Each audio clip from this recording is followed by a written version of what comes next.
Hindi ya igongona ria gukungwira unduire kaunti ya Tharaka Nithi, gavana aya maraikirie ritana riri magitetera kigina kiria thirikari cia kaunti ikoretwo ikiamukira. Mimi ningeomba Senate na pia National Treasury waangalie ya kwamba the minimum that the counties should receive should not go below what they had in the year 2023-2024.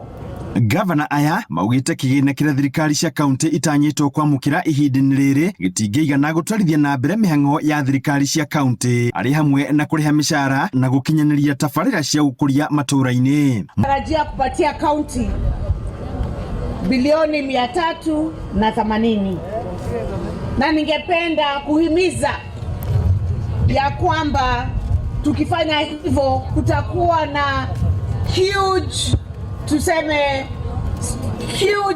problem of disparity in the counties. Yani county hazitaweza kutimiza ahadi zao kwa wananchi. Mijuke riu agithingata bunge ya Senate na bunge ya kibũrũri itigetikire kuhetũkia mendekithia macio maria magukorwo magikunderia kigina kiria githukagirwo thirikari cia matura. Nataka kusema kwamba mwaka uliopita kaunti zote pamoja za Kenya zilikuwa zimepewa 385 billion.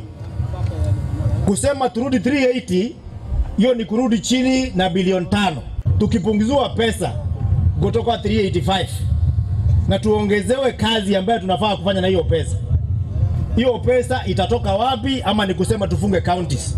Mimi nataka kuambia Senate na National Assembly wakati tunaenda ku debate na kujadiliana katika kupeana hiyo pesa, tukumbe kwamba kila mtu ametoka county ni zetu, na isipokuwa museme tufunge counties. Counties require additional funds to 400+ billion to be able to meet even the basic requirements. Giri for Inooro TV, Jeta Theuri wa Bogo.